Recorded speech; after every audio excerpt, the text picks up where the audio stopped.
Welcome back, everybody. It is time for another episode of the Get Off My Lawn podcast, the best show that no one is watching. Although you guys could help fix that if you just mash that share button and tell everybody about it and that they need to come hang out. We'd sure appreciate that. But it must be Thursday night, must be 8 o'clock Central Time, which is, of course, the only time zone that matters. So glad to have everybody here. My phone's going off. I think it's telling me that I just went live, actually. That's great. Cool. All right, a couple things that I want to mention here before we dig in and have an episode. First and foremost, of course, we want to make sure that if you're out there and you're watching live, that you are dropping those comments out there in the chat. Looks like it is starting to pick up already over on the YouTube side, at least. And I don't think we have anybody commenting yet from the up one Facebook comment. So yeah, Facebook, YouTube, doesn't matter. Leave those comments. Let us know that you're out there so that we can interact with you. And let us know where you are checking in from if you want to, because we lose track of some of you, and others might be new, and we want to know how far of a reach we actually have here.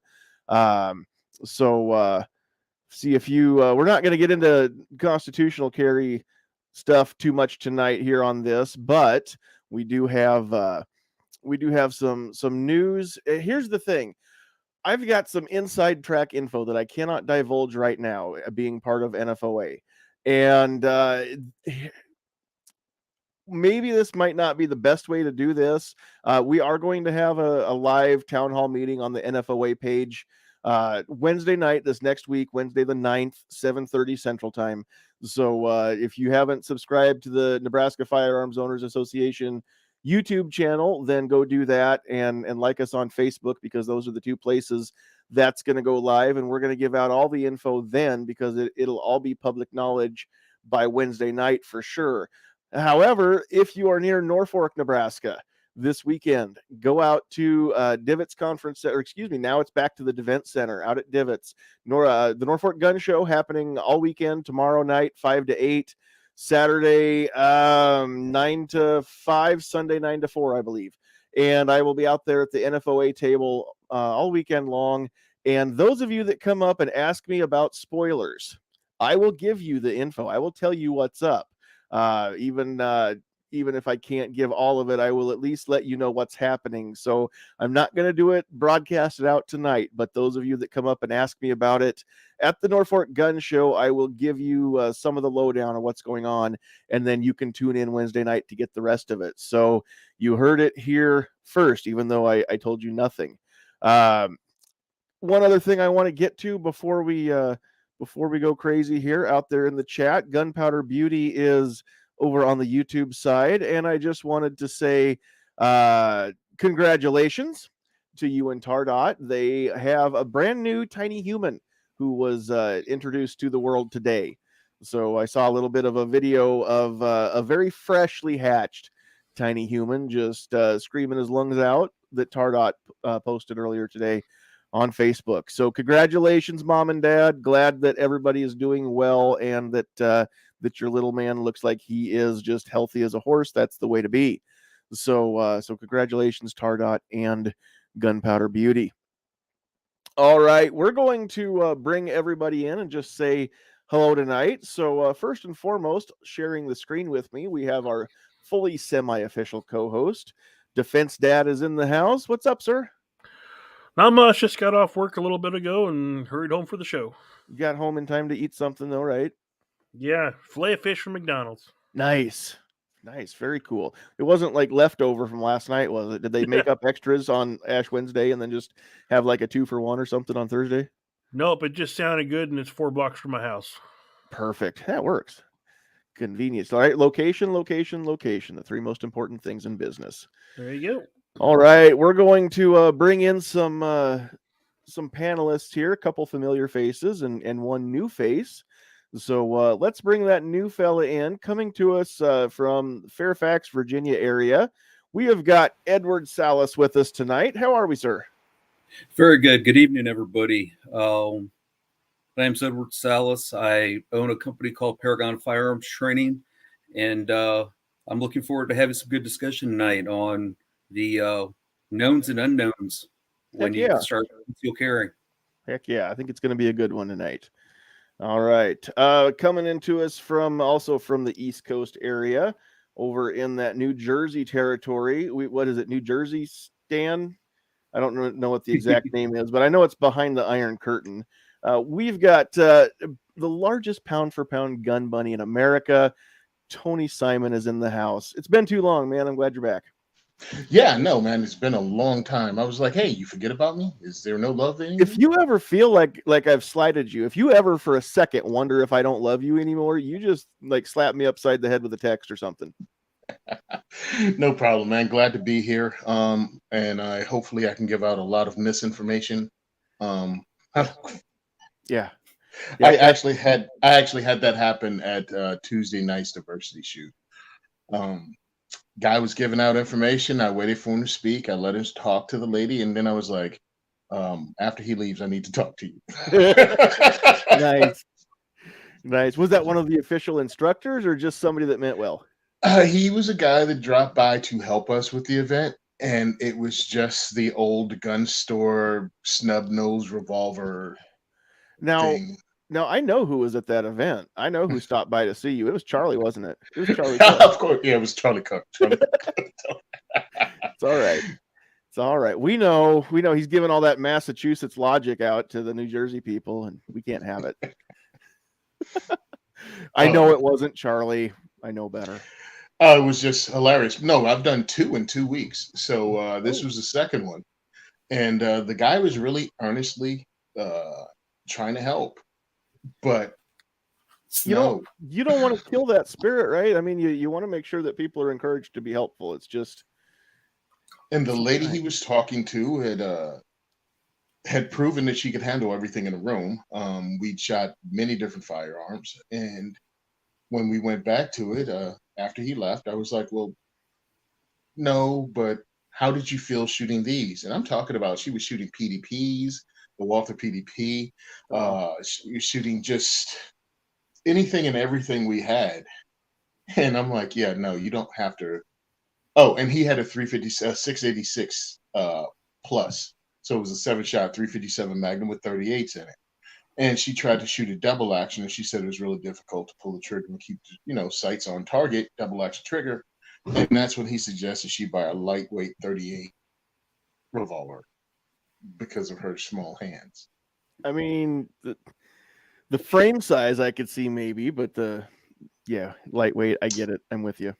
Yeah, so I'm like, no, I have a 686 that I had set up because I have older female students and older students with arthritis. You need to do a trigger job on those suckers if you're going to have somebody use a revolver. And I have a trigger job that has it around 6.5 to 7 pounds with a double action trigger pull. So yeah, and the single action trigger pull is breath. I mean, it has to be like 2 pounds. I was able to actually do a hostage shot at 100 yards with a double action trigger pull using 38s. Wow, that's awesome. Oh, believe me. After I hit it, I put the gun away, and that was the end of course. the day. Right. No need to shoot a second one. I already know I can do it. I'm with you. I'd rather be lucky than good. But I was able to pull it off. So it has a really good trigger. Anyway, that was just some of the advice that happened lately. And I think it behooves us as a gun community to learn a little bit more before we start giving advice. Well, that's one of the things that we're going to talk about tonight is, who to learn some of this from, and not necessarily even to take all of our word for it, just blindly. Make sure you do some extra research and get extra opinions. But before we dig in, we've got one more familiar face to add to the panel here. So also representing the capital city of Lincoln, Nebraska, just like Defense Dad is, we've got our other most eligible bachelor on the panel. And we've got everybody's favorite tactical teacher, as I like to say, Travis P11.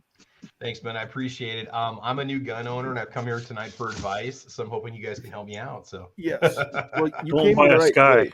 place, because there's no shortage of advice from this panel. I'm not going to guarantee the quality of said advice, but you're going to get advice. That's good. That's good. I don't even know where to start. I've got this. This is all I need according to certain liberals. This is all I need to protect myself. And then a whistle. and I'm good to go. So yeah. Yes, So and if a you guys phone can call. you help me level up a 911. little bit, I appreciate it. So yeah. You need one of these so you can You gotta dial have a 911. phone. So when I'm running, I can try to dial. Okay. Uh-huh. Yeah. All right. Okay. Yep. Gotcha. Gotta work Yep. on my You have an cardio a little. iPhone, Yep. so you can do like the voice activated Siri Yep, without exactly. having to get to the phone. You can just be like, "Hey Siri, I'm in trouble," and Mhm. Siri's going to be like, "Oh, that's unfortunate. That's right. You're going to Well. die before they can roll a unit to you, but that's okay." So All right. And then all those open tabs for PSA are on my phone, but they never actually got used. And right. So, yep. Nice. But anyway, no, I appreciate being here. Thanks for the invite. It's going to be a good topic, and we all started off, as new gunners at one point or another, and it's going to be interesting to see what we come up with and what kind of questions people throw at us. So right, cool, exactly. And we've got kind of a mixed panel here. We've got 3 instructors, although I don't know if I count. I'm kind of the go-between. We've got 2, just firearms enthusiasts and accomplished shooters and concealed carriers, which would be Defense Dad and Travis. And then we've got 2 instructors, Tony and Edward. And then I'm kind of the go-between. I'm certified as an instructor, but my feet are just barely getting wet. So I'm kind of learning on that end, but I still think I have a few decent ideas to throw in there. Plus it's my show, so I'm going to say what I want, but that's just how that works. So okay, you know what? We don't have a sponsor for this week's episode, so we're just going to say that tonight's episode is brought to you by caffeine and poor decisions, and that's what fuels me. So that's just what the show is going to run on tonight. Anybody that wants to be a sponsor, let me know, and we'll figure something out for what that looks like, and we can put your logo up there in the corner, just above and beside Edward's head there, right where Get Off My Lawn podcast just appeared. And there it is. We'll pull that back off there so it's not distracting anybody, namely me. And all right. So a couple things, and I put some questions over there in the private chat for all of you panelists. You can see the questions. That'll kind of help me stay on track tonight, hopefully. Some of the stuff that I want to cover, but it's not it's not an exhaustive list. Anything that needs to be covered that you guys want to bring up, then we want to talk about that too. But it's not just, this isn't only designed for just a brand new firearm owner. This is more for somebody who's decided that they want to carry their firearm. We've got now, it sounds like very, very soon, the 22nd state will be available to carry without a permit. And hopefully everything works in Ohio, and hopefully their governor has decided to learn from past mistakes and sign the bill this time, because wasn't Ohio the state that the legislature passed it once before and the governor vetoed it? Was that Ohio? I can't remember now, and I don't remember if it was the same governor. But anyway, Ohio sounds like they're making very good progress. Alabama sounds like they're making very good progress. A few others. Nebraska is, like I said, spoilers. You have to come up and find me at the gun show. Otherwise, you'll find out about some stuff next week that's happening. But the progress is being made, just not at the rate that some of these other states are, about ready to send it to their governor's desk. But we're definitely moving forward. I can say that much. Slowly grinding forward. So really what I want to kind of talk about a little bit tonight is just for those folks that are in those 21 states that already have permitless concealed carry option, that it's not required to carry, or if you're in one of these other states, but you're fairly new to firearms, you just got your concealed carry permit, but you're fairly new to the carrying thing, or maybe you've got the permit and that's as far as it's gone so far, and you haven't actually started carrying on a daily basis. All these different scenarios that may be out there for some newbies. And so we want to reach out and of course bring more and more people into the fold all the time. And that's one of the reasons, besides I missed him, that's why I invited Tony tonight, because Tony specializes in bringing new people into the fold and adding new family members. So Tony's going to have some insights that maybe some of the rest of us don't necessarily have dealing with brand new firearms folks. But when it comes to the carry part, the first thing I got to mention before I go on, because I almost forgot, we have to have this disclaimer. None of us on this panel are attorneys. None of us are legal experts, and we are not offering any legal advice. Anything that is told tonight is for informational purposes only. Please do your own research and please learn your state laws, because what is true in my state is not necessarily true in New Jersey, Virginia, or wherever you are. So that being said, I think I've covered our butts legally here now. At least we can discuss some stuff. So all right. So the first thing that I want to mention is just, can I carry without a permit? And this is going to be, and if anybody has anything to add, just speak up. We won't go around the horn on this one. The short answer is you need to learn your state laws. In the state of Nebraska, yes, if you open carry, then you can carry without a permit. Except for Omaha, it's different. They got their own laws. We don't have preemption. In other states, open carry may or may not be legal. Concealed carry may or may not be legal without a permit. So short answer is that is a question for your state police or your local law enforcement. They'll know the answers, but make sure that you are not just asking a group on Facebook or putting out a tweet saying, hey, I need some help. Make sure you're actually contacting a reputable law enforcement body to get the correct answers on that one, okay? And I think we can probably all agree with that. Does anybody have anything else to add to that I left out? I'll say something real quick. First thing a person's going to do is do a Google search, and then all the websites are going to come up that talk about gun carry laws for different states. Yeah. Those don't always get updated that often, and things can change over the course of one voting season, even though like USCCA or US Law Shield, whatever, they got great websites for those things. And there's apps you can get that tell you carry rules and concealed carry laws. Mm-hmm. But again, call local law enforcement if you don't know. And hopefully they'll know, they should. But don't just count on a Google search as giving you the correct answer. And sometimes it can be hard to understand those apps and the language they use in the apps themselves. So, yeah. And also, I'd like to say U.S. Law Shield, USCCA. I know U.S. Law Shield has attorneys that you can call non-emergency numbers to ask them, because asking law enforcement doesn't mean asking your cousin's husband's son who works as a cop too. That's not contacting law enforcement. Right. So, I mean, if you're going to contact them, actually call them up. But another way is to actually go through one of these insurance companies and ask their lawyer if you have access to one for free or as part of your membership. Yeah. Again, an attorney that works in that state is going to give you good information. Otherwise just contact the actual agency itself. Contact the state police headquarters or the county sheriff's office and get it from somebody that's reputable. Not necessarily the first person that answers the phone. They may have to transfer you to somebody that actually knows all that stuff. Most of the department websites have pretty decent FAQ sections now too. I know Nebraska State Patrol has a great FAQ section on concealed carry. It doesn't really talk about open carry just because in Nebraska there's no law against it, which makes it legal. So, well, and I'll second what Tony said. I firsthand have called Law Shield when I first started carrying on 3 separate occasions, and Dick Clark himself was the one who called me back and answered all my questions. So that was cool. And also check with your local firearms instruction schools, because like the one I go to, they on their website they do a really good job of not so much the law stuff, but they'll keep a good list of where nationally and locally you can carry and where you can't too. Yeah.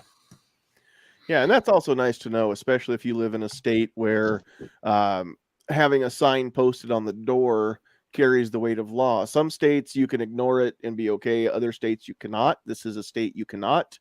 If it's on the door, you have to abide by it. And we can't even get a law passed that standardizes the sign or the placement either. So you've got to be on the top of your game here, because you don't want to get that misdemeanor charge. Second offense, I believe, is a felony. So you don't want that. And with permitless carry, hopefully rolling through yet before the year is over, then even more people are going to need to be cognizant. And that's why we're talking about this, because we've got what, seven or 8 states that are potentially set to join the club this year with constitutional carry, I think. So there's going to be a lot of people that are going to be able to carry without a permit that aren't used to it. And of course, carrying without a permit, double-edged sword, right? It's our right. The Constitution says it's our right. We don't need to take a class and get a permit to exercise any of the other rights that we're given. However, it's just smart when you carry a small destructive device and you have in the palm of your hand the ability to take a life. That kind of power comes with responsibility, right? So we just want everybody to get the best info. Take a class if you can afford it. If you can't, then find the right resources and get the best info that you can get for the money that you can spend for it. Yeah, I don't know about US Law Shield. I spend a lot of time on USCCA's website just because I am certified through them, as is Edward, and they've got some great resources out there too. So again, just make sure that if you're going through I'm not using this necessarily in a bad way, but it's more of a clearinghouse for information. I don't know if USCCA has local attorneys on scene, or if they just have people that are plugged into trying to keep up with the laws. So again, just remember that the info may or may not be up to date, and double checking with somebody in a given state is always going to be the best way to make sure that doesn't information doesn't get out there. It's not misinformation. It's just out of date. That's all. It's not intentionally deceiving. But yeah, good stuff. Good stuff. All right. Anything else we need to say about can I carry without a permit?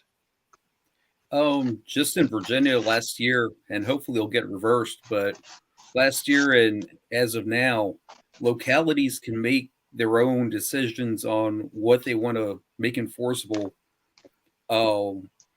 even stricter than state law. So if I drive across Fairfax County where I live, I could possibly run into 5 different sets of ordinance. Wow. So no statewide preemption in Virginia either, you're saying? Hopefully that will go back with this year, but we've got our fingers crossed. Yeah, and that's something too. Depending on where you live, you may cross state lines, not only county lines or jurisdictional boundaries within the state or within the county, but you might cross state lines in your day. Excuse me, where Tony lives, I mean, you're not very far from 3 or 4 different states, right? I can pop across to Pennsylvania or New York on one side, and Delaware on the other. That. So yeah, you've got to, if you're traveling around and you're crossing any state lines, and here's the thing, if you're a tourist and you cross a state line without knowing it, that's on you. You still need to know that. So make sure that if you're in an area that you've got access to stay up with all the laws in all the areas in which you are planning or potentially likely to get into. So yeah. Okay. Where can I carry my firearm? This is something again that may be really hard to get into detail with, because it's going to vary again from state to state, from maybe county, maybe city. So that's going to go back to really the same answer. Make sure that you're keeping up on that. Find out what establishments, just for an example, I'm going to use Nebraska because that's where I live. Here in Nebraska, you cannot carry concealed into a place of worship, a hospital or emergency room, any building with a courtroom. So county courthouse, state capitol, since the Supreme Court is in there. You can open carry in the Capitol, but you can't concealed carry in our Capitol building. There's where else am I? Of course, schools, banks in Nebraska you cannot carry into. Any establishment that derives over half of its income from liquor sales. The 50-50 rules in place. And if you don't know, you have to ask, and chances are that the people that you ask aren't going to know either. So when in doubt, you just have to take a chance and disarm, I guess. Better safe than a felon. So, or better unsafe than a felon. I don't know which is better. But again, if you can't go with it, what they don't know won't hurt them or won't hurt me, because if you get caught with it, just over the last weekend or the weekend before, state wrestling tournament in Lincoln, or Omaha, I guess it was.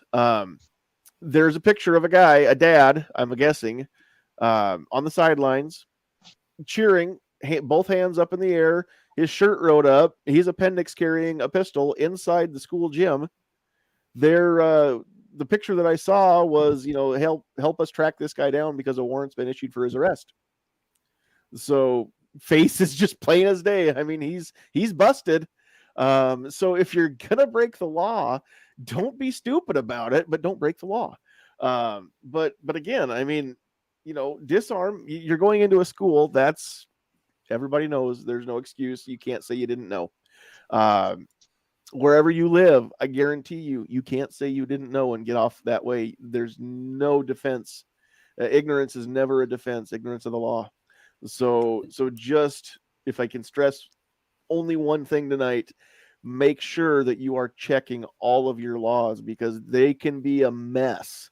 They can be just a whole spider web of different laws that you need to keep track of as a firearm owner, especially if you're going to carry that thing outside your house. Yeah, you need it. So I want to touch on, there could be kind of extremes like that. Like a couple examples I know of, for, like where I work, for example.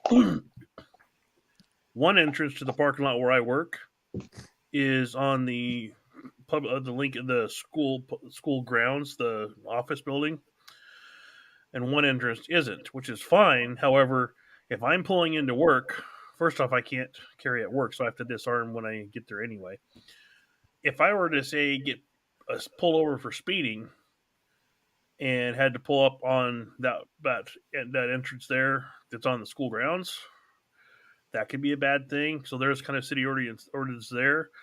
Also, some places you go, obviously you can't carry in the post office, but some places you can't even have it on the parking lot. So if you need to run in the post office, there's certain caveats. You need to find those things out, and that's the stuff that new gun owners need to learn. If you're in small town USA, post office on Main Street, you can park on the street. Then yes, your firearm can be in your vehicle. You do have to, of course, disarm before you go into the post office. It's a federal building. If your post office is like the one in my town, where they took the one out of the middle of town because it was leased property, they didn't want to keep the lease going. And there was an old distribution center out on the edge of town that had been closed down. So they just put the post office in that building that they already owned. It was already federal property, but you have to drive off the highway, go 2 blocks north, and then you drive on to post office property. The whole parking lot is federal ground, and you cannot have a firearm in your vehicle at all when you're there, which I really wish they'd put lock boxes in just off the edge of the property, so I could just drop in 50 cents and lock up my firearm and then drive in, because the problem that I have is, if I forget to stop by my house, or if I'm going from my house to the post office and I forget to leave my firearm home, then I'm up a creek. I can't even leave it in the vehicle legally. That's a no-no. And other places too, and I'm sure it's not just us here in Lincoln that have that, but like Travis's favorite store and my favorite store, Shields. You can carry in Shields, but the rest of that property is a mall, which is a gun-free zone. And some people don't realize they might shop in Shields and they might, let's go to Gap or let's go to whatever. You then have to go to your car and disarm and stow it legally according to your city ordinances before you can go to those other stores without breaking the law. So there's a lot of stuff you need to learn when you do this. Yeah, exactly. Very, very good point. I like that. So yeah, where can you carry? That's going to be dependent on where you live and what the state laws are. But federal property, no firearms. Just that's a given. So make sure you know that one. Don't try to take a tour of a military base and take that with you, because that's bad. They will not let you. You can't have that in your car with you. You have to leave it home or in the hotel or wherever you are. So, all right. So let's move just along. This one, again, this is why I said we're not lawyers and we're not giving legal advice. And I'm going to say it again, because all of the information is strictly for conversational and informational use, education, and entertainment. And we are not giving out any kind of legal advice. So please don't take it as such. The next question is going to be, when am I justified using my firearm. Legal use of force varies a little bit as far as definitions from state to state, but almost every jurisdiction is going to agree on the basics. So basically here in Nebraska, deadly force, and when you pull out a firearm, it's deadly force. There's no way to say that, oh, I fired a warning shot. Well, discharging a firearm is deadly force. So the yeah, we can cover the warning shot here in a second. But let's talk about the actual justification for deadly force. So in Nebraska, as in from what I'm learning most places, imminent threat. An imminent threat means if you don't act, this is going to happen. It's either you use your firearm or this happens. That's what imminent threat means. There's no gray area there. If there's a gray area, then you shouldn't be using the firearm. Imminent threat of death or serious bodily injury, which means a trip to the emergency room, not a trip to the first aid kit. If it's a split lip, no. But if it's a caved in skull, then of course, that's going to be the thing. Imminent threat of death, serious bodily injury, rape, or kidnapping. Those are the 4 instances in Nebraska when deadly force is justified. As far as other states, either of you guys that aren't from Nebraska, you know of any other addendums to that? Well, I can throw this one in, Okay. and this just muddies the water. Sure. If you have duty to retreat in your state, Yeah. if you have to run away. New Jersey is not one of those, though. New Jersey, you do not have a duty to retreat. You can defend yourself. You can, if you must. But that's also good to know. Look, it's ridiculous. That's the thing you need to know. I just can't believe there's actually something that New Jersey is more free than Nebraska. Like, do they even have guns there? I don't think they even have guns there. You have to have a permit to touch one. When did that As happen? far as duty to retreat, you really need to know what retreating is. Yes. Can you try to verbally de-escalate? Do you really need to actually try to leave the area? Can you just give your best effort to leave and then defend yourself? Those are all kind of gray areas depending on your state. And that, I mean, speaking of muddying the water, it's almost inevitable if you have to discharge your firearm in self-defense, then you just need to expect that you will be on trial. I mean, there's times it doesn't go to trial and no charges are filed, but you need to plan on it's going to, I'm going to be arrested. I'm going to be put on trial for this. So again, there's another way to help determine if the situation is warranted. Is this, is going on trial, is getting arrested worth what I'm about to do, to save my own life? And then if that's the case, then yeah, I mean, save your life, worry about the trial, cross that bridge later. But yeah, if there's a duty to retreat, and here in Nebraska, same thing, unless you're in your house or your place of work, there is a duty to retreat. If you're home or at work, you don't have to run. You can stand your ground there, but that's it, not in public. And so that being the case, then you've got to not only determine whether or not you can get away in the however much time you have to make a decision, split second, you may have to convince a prosecutor and or a jury that you couldn't feasibly escape a situation. You physically were unable to outrun your assailant or something to that effect. I mean, it's there's so much nuance that goes into it then. I'm glad you brought that up though, Tony, because that is definitely something that people need to be made aware of is that too. And that's something else that you need to find out where you live, where you work, where you play, if there's a duty to retreat, because a lot of people, and here's the other thing, stand your ground. The places that have that and you don't have to try to run away first, stand your ground is not a license to kill, and it's not a shoot first and ask questions later law.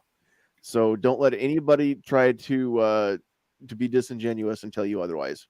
It just means that you don't have to try to run first. If you don't think you can get away, or whether or not you can, if somebody comes up and sticks a knife in your face and says your wallet or your life, And if you know what, if you can get away and you don't think they're going to kill you if you give them the wallet, give them the wallet. There's nothing in there that can't be replaced.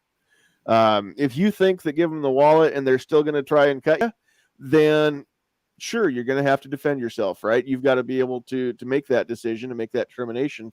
But you don't have to try and pepper spray them or sucker punch them or whatever and try to run away first.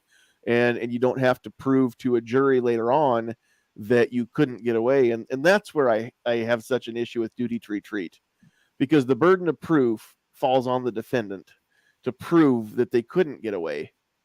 And really the burden of proof needs to be on the prosecution to prove that you could have, but that's not how it sits.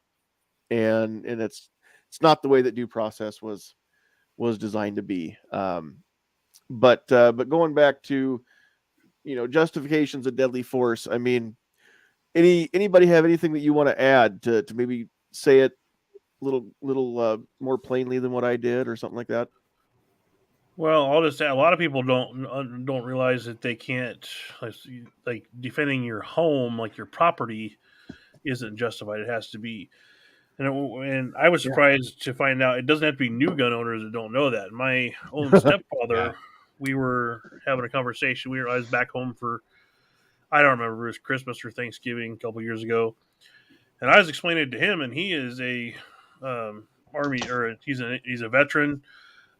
Served over in I think he was in Korea. Anyway, no, he's Vietnam. But anyway, he's like, wait a minute. You mean if someone's on my property, I can't go outside and take care of it if I need to, if they're threatening me? No. If they break into the house, you can, but you do it outside, and you're in deep trouble.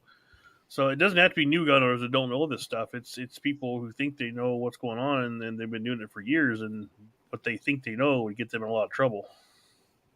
Well, keep in mind too, a lot of states, pets are property, not family members. Yes, animals are not people.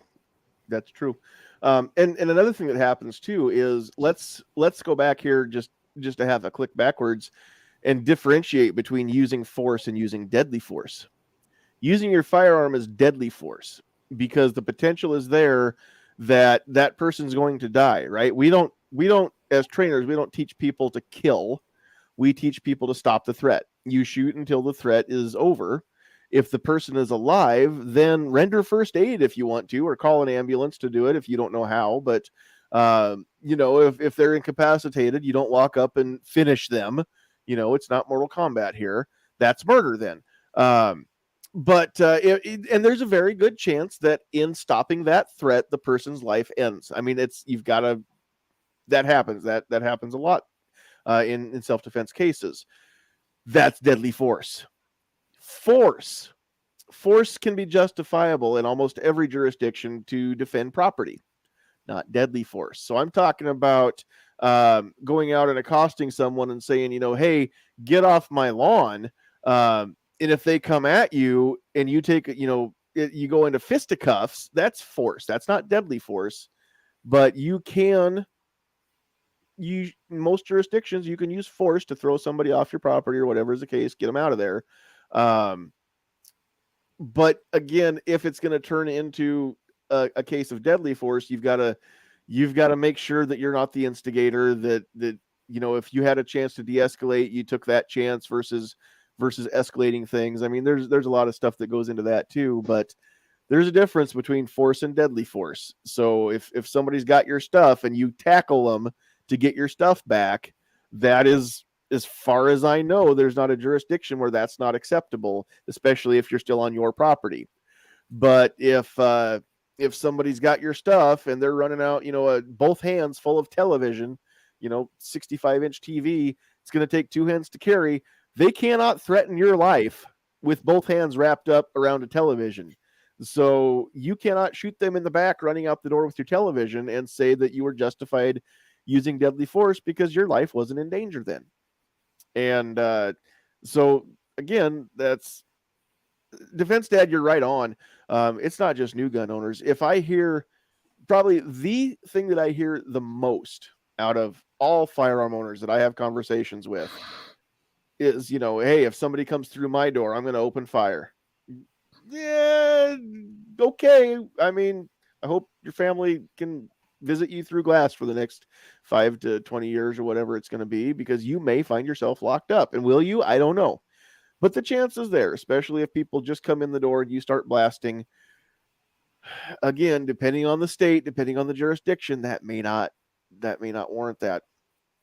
So you have to be able to prove that your life was in danger.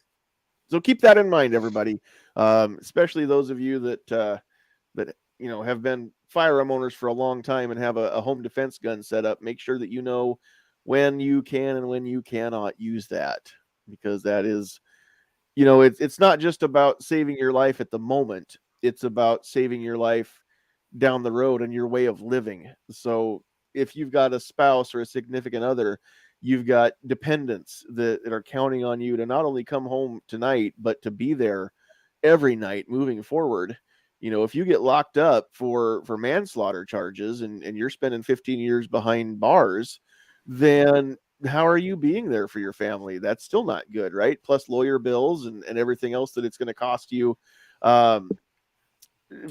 financially, and then cost your reputation, socially. I mean, all that stuff, it's going to take a toll. So have some of that stuff thought through before the time comes to actually have to find out that you made a mistake. So.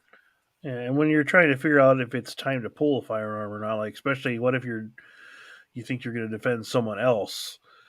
I don't know if this is standard firearm instructor saying or not, but I heard this in my CCW class and it kind of hit home. My instructor said, before you pull that gun, the person you're going to protect, is that a person you would donate a kidney to? And we all kind of looked at him like weird, but it's like, you are probably going to jail if you do shoot someone, and you don't want to say you wouldn't help anybody, but like you have a family to think about too. Yeah. Yeah. The way I heard it was, it's that a person you'll give $15,000 to $20,000 to, because that's going to be the cost of your lawyer just to retain them, more than likely.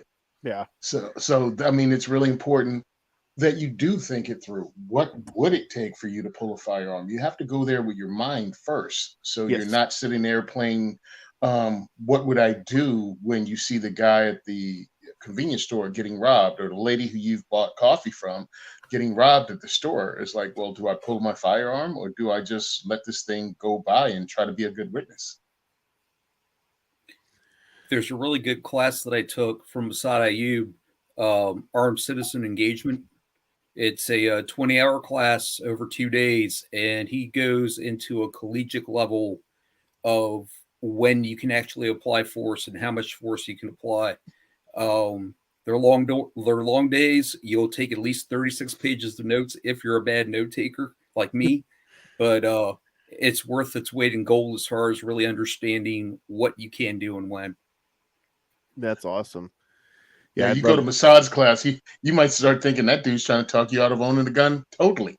I mean, just he gives you so much information. You're like, is the guy anti-gun? Is he a Brady plant? It's a heavy class. It's a heavy class. It needs to be. It's a heavy topic.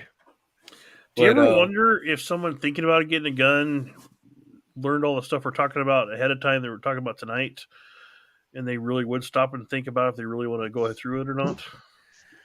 I was teaching a concealed carry class this past weekend, and one of the girls there had not yet purchased, and she was actually freaking out with questions, and I could see it on her face. She was questioning if she really wanted to go down this route. It's something that, I mean, I don't know in Nebraska how many people take a concealed carry course that, are brand new to firearms. I guess I'll find out when I start offering them myself.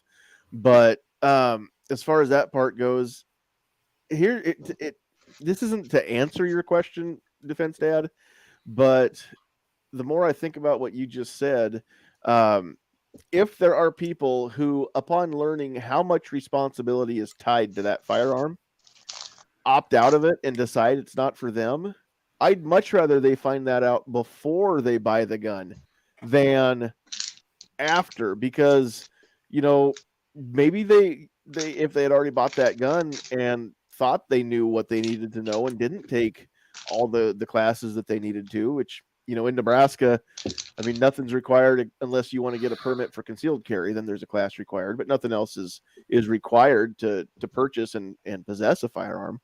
But yeah, I wish more people understood the responsibility that comes with it before they ever make that jump to become a responsibly armed citizen, because that's what it all comes down to, right? We want responsibly armed citizens. We don't want the people that buy the gun and think they can shoot first and ask questions later. There's nobody on this panel that wants that, and there's nobody in my circle of friends that are pro 2A that want that, because all you do is make our work harder for us if that's the case. And I'm not saying that I'm against people owning guns, but there are people that we can all agree, there are people out there in the world that shouldn't have guns. We know that. We don't want those people having guns any more than the antis do. Sometimes that person is the person that refuses to consider consequences. That they may not be a criminal, but they're not responsible enough to, in their mind, go all the way through the scenario of what if, and if they're not that responsible, then I'm okay with them not being a firearm owner. I really am. I want the people that are at least cognizant of the responsibility, are willing to learn what they need to be responsible. Those are the folks that I want in my classes. Those are the folks that I want in my circles. Now, Well, again, I asked that. Oh, sorry, real quick. I asked that question because I don't know about you, where you guys are at, but I think a lot of people are finding out after the fact, just based on how full the used gun cases are at our local stores with guns that look like they're, if they've been fired, maybe 100 and so rounds, which is good for us. But like, Yeah, I was going to say, don't make people don't put that question out there. That's going to make it's going to make but those people who invested that much money, then they find out and then they lose money. I'd rather have them make that decision ahead of time, I guess. I'd rather people be educated, but I in no way want people to be required to take training before they can own a firearm at all. But yes, I wish everyone would be clear-headed about what deadly force is and the responsibilities that come with being a firearms owner. Yeah. But I don't think it should be something that I don't think your ignorance of it should prohibit you from owning it. No, Right. I just think they find out sometimes it gets overwhelming for them. Like they bought this gun and then they start finding out, like, okay, I'm going to carry it. Like all the stuff we're talking about, like where can I carry it? Okay, if I got 2 car seats on my arms and I can't carry my gun, I got to put my kids back in the car. I got whatever so I can disarm. So that's the kind of stuff that I think scares some people off. And the other thing is, so the anti-gunners, like John was saying, like they portray us gun owners as people who just want to get the gun, want to be able to shoot, do whatever they want to.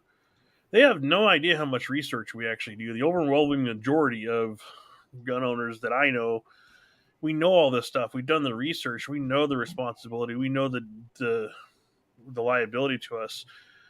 So we're way safer than someone who just has a gun at home and never takes it out of the closet and thinks they're going to take it out. I mean, the amount of research that gun owners in America do, the anti-gunners have no idea. So their stereotype that they want to portray of us is just ridiculous. Sure. And I think that the folks we're talking about may be the exception to the rule. I really hope is the case anyway, that the folks that aren't responsible enough or don't want to take responsibility, I really hope that is the exception and not the rule. And G-Web's out there on the YouTube side has been making some really good comments, and I want to put those up on screen. But before I do, anything else that we need to mention as far as using deadly force or justifiable use of it? Well, I wanted to mention more so about training, because with a lot of the people that I run into, especially the ones that come to me for private lessons, they don't want to take training because they don't feel like they're good enough to take training. And so that kind of is, they don't seem to understand the whole point of training is to bridge that gap, is to build your skills and then go off and practice on your own. It's kind of like some people are hesitant to get training because they feel like they should get some training before they go get training. It's kind of like if you hired somebody to come in and clean the house, but you clean the house before they get there so they don't think that you're a complete pig, right? Because you don't want them to see how bad it really is. So you show them the best part of it, and then they get to clean some too. Yeah, it really is a vicious circle, right? And it can be very prohibitive. People can just get stuck in that loop and get locked up. That's a very good point. So yes, if you've never had any training, find a firearm instructor who is okay with somebody who's never touched a firearm before, and especially if you can see reviews and recommendations, seek out an instructor that works with brand new people. You don't have to be any good. In fact, the instructors, and even Travis and Shane, I'm sure will nod their heads along with this too, just from observational experience. But the people who have never touched a firearm before in their life tend to be some of the best shooters right off the bat, because they don't have any bad habits to overcome. Yeah. I had that experience a couple weekends ago when I took my first student to the range, and she had never fired a firearm, and I don't think she'd ever held a handgun in her life until that day. And I mean, the groups that she was putting in that paper at 5 yards were just amazing. I wish I had been that good when I was new. So it's not me, it's her. She was just a natural. And not everybody's going to be a natural. Some people are going to have to work harder at it. So find a firearm instructor that understands that and is going to work with you at your pace, but is not going to shame you or make you feel like you don't belong, because you belong. So real quickly, I just wanted to address G-Web's I wasn't trying to focus on the negative stuff. I well, hold on, we're gonna get there, but I'm gonna take his comments out of order here. Okay. So real quick, I just want to mention, let's see, where'd they go to? I lost him in the scroll here. Millions of people do own guns. There are few accidents or negligent issues. I mean, with millions in a few years, if there were really these issues, they would be used against us. No, and that's a great point. We aren't hearing about this, and if it was happening regularly, I guarantee the news would be snapping these stories up, and the local affiliates would get it up to the nationals, and it would go viral if there was an epidemic of negligent discharges, right, or negligent uses or irresponsible uses. So that's a very great point. He also says gun accidents are down over the decades. Even gun crimes are down. New gun owners are coming into a more aware community than any of us old guys who grew up with guns had until recently. And that's a great point too, because yeah, people are talking about this stuff. And I think the people may not know everything they need to know, but I think more people are cognizant of the responsibility that gets tied in with owning and carrying a firearm. And that's a good thing. And I hope that's the case too. And I hope that more people are willing to seek out training, especially in the states where you don't have to pay for a permit. So you can take that money and apply it towards another class or more ammo for practice or whatever it is. So, all right. So then the comment that the defense dad was going to bring up there, I'm going to put that up on the screen now. In G-Web's opinion, we're dwelling on the worst case scenarios. If we were talking about new drivers, would we only talk about car accidents, or would we talk about trips, maps, and the perfect model of car? Well, part of driver's ed class is learning how to steer into a skid, right? And that kind of stuff. I mean, you have to know a little bit about what to do when it hits the fan. That's just part of being a responsible driver. And part of being a responsible gun owner is knowing what to do if and when it hits the fan. But as gun guys, we like to talk about the equivalents of trips and maps and the perfect model of car, right? We like to talk about guns and gear and stuff and holsters and whatnot. And so the reason I waited on that comment was because it's great segue. I think G-Webs must be able to see my private notes here, because now we're going to get into the fun stuff. We got the scary stuff, the alarmist stuff, out of the way at the top of the show.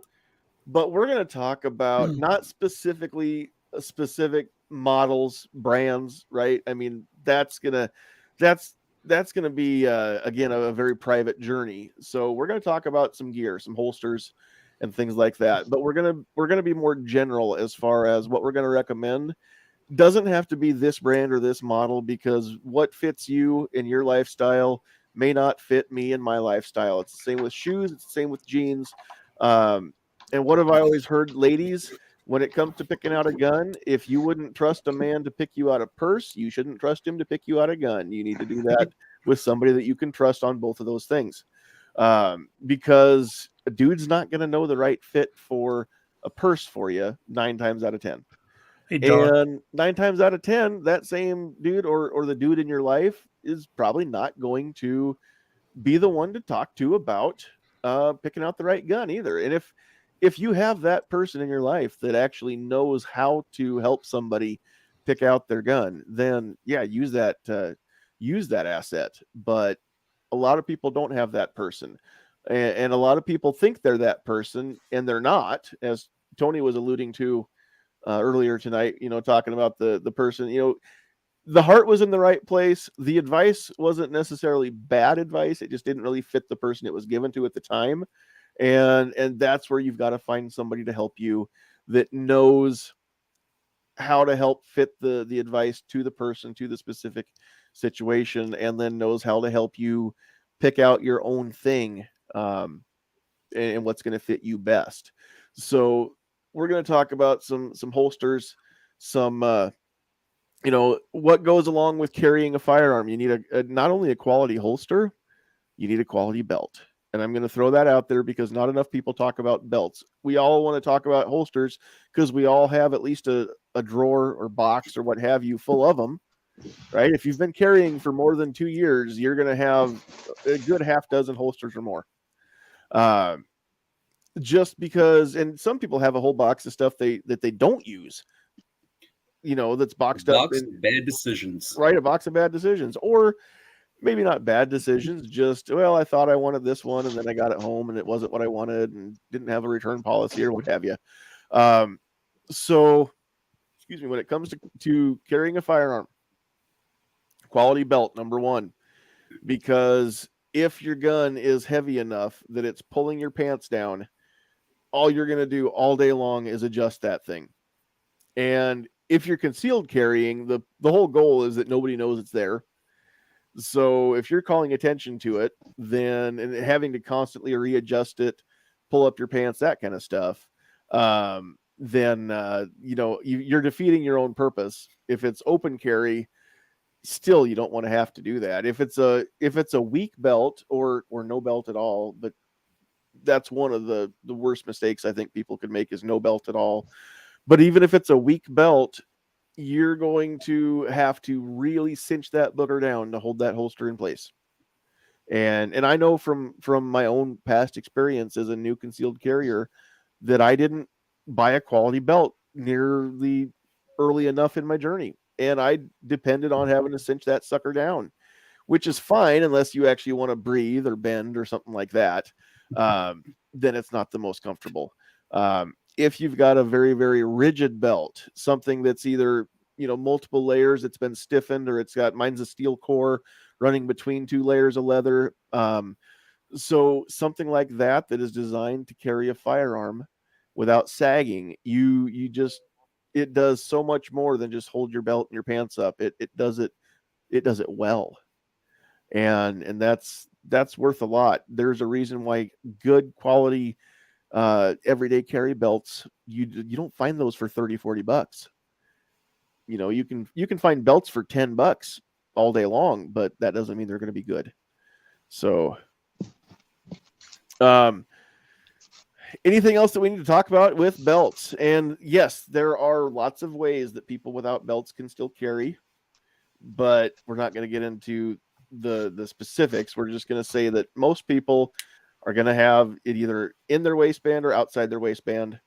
And if you're going to do that, put it on a good belt. The belt is a frame for the house. I mean, that basically is what holds up everything. I'm going to use that from now on. I like that. You're going to want that belt probably a size bigger than you normally wear because that gun eats up some of that space. Yep. And that's another thing that we're going to talk about here with wardrobe in a second too, as far as buying your pants and things like that.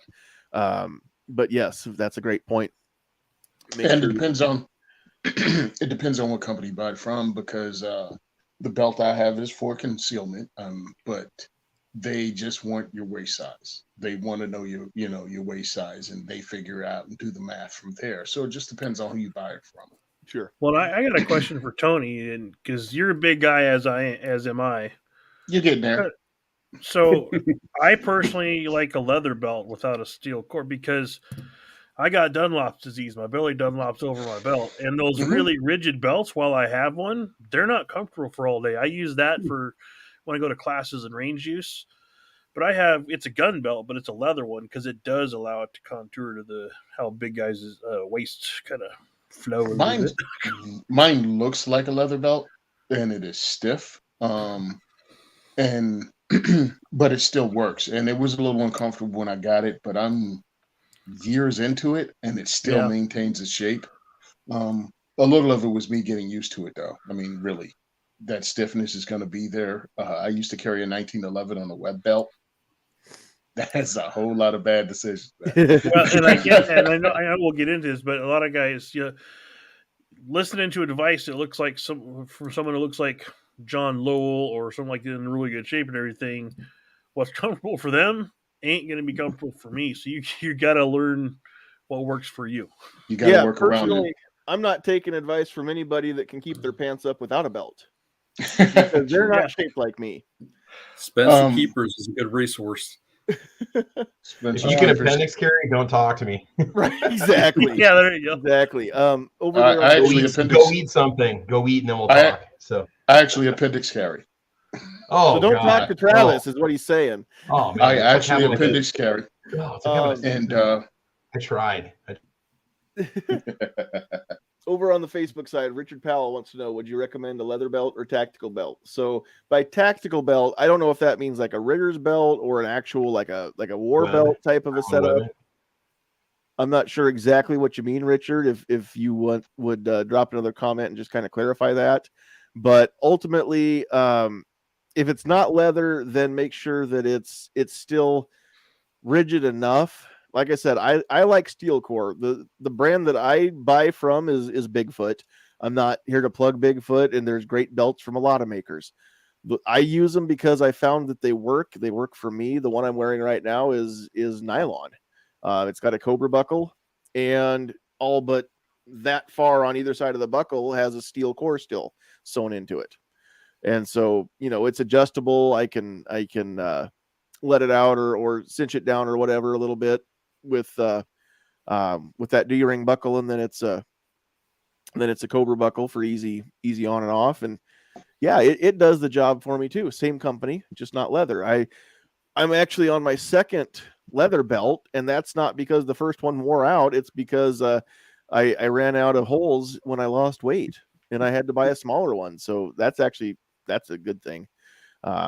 Richard was saying nylon or leather. So do you guys have a preference as far as nylon or leather, as long as it's doing its job and it doesn't sag? And a lot of that too is going to be, where you're going, how you're dressing, because sure, if you're wearing a suit, you're going to look awfully funny in a nylon belt, and it might, draw some attention to you. Yeah.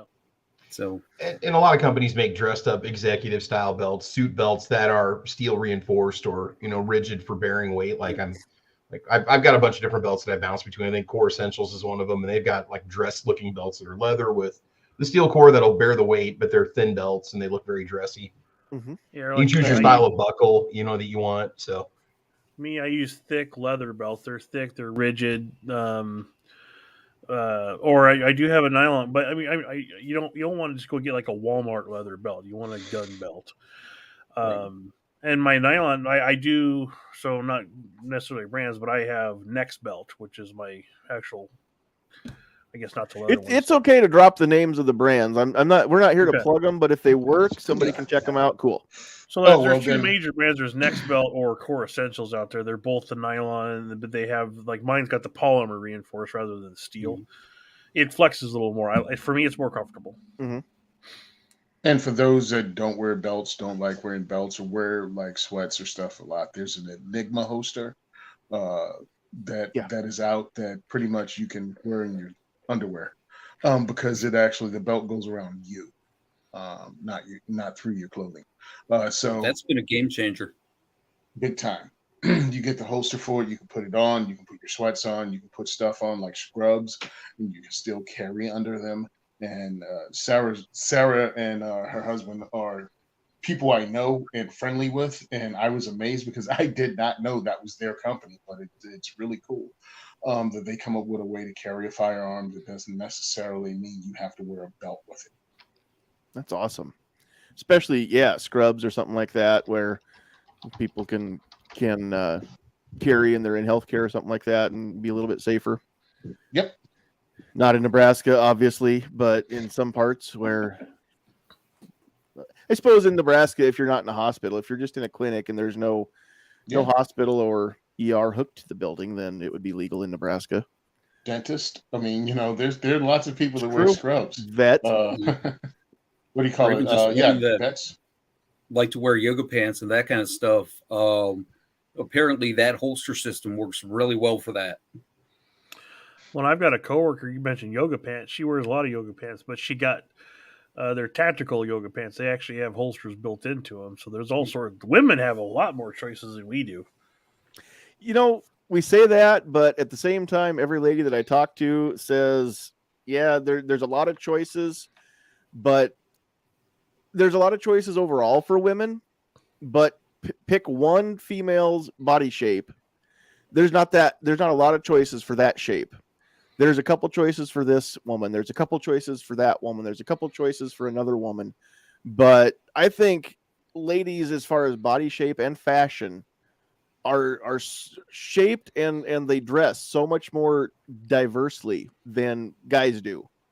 I mean, most of the guys that I know are either t-shirt and jeans, or they're dockers in a polo shirt, or they're suit and tie. I mean, pretty much those three outfits right there for 9 out of 10 guys I know, probably more.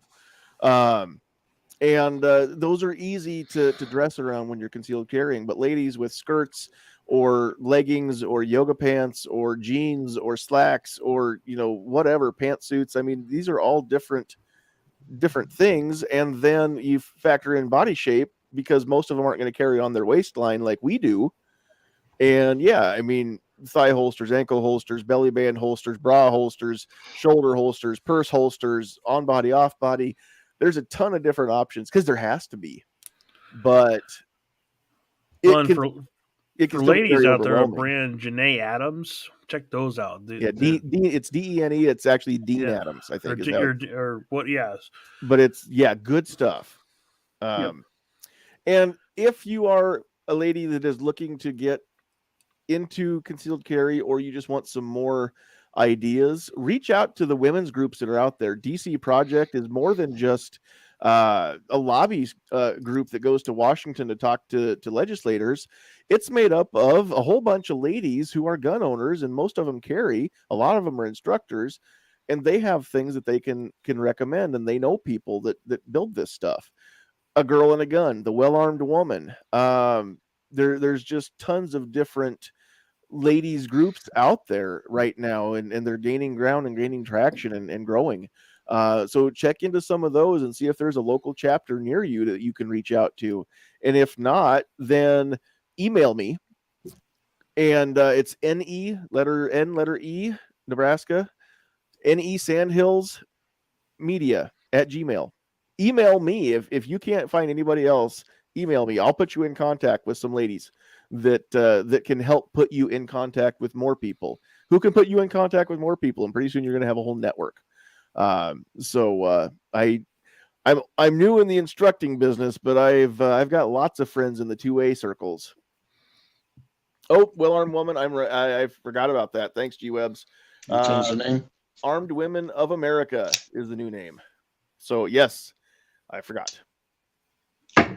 And if you're in Nebraska, there is a chapter in Lincoln and Omaha, and I think maybe Grand Island is starting up too. So good stuff. All right. Yeah.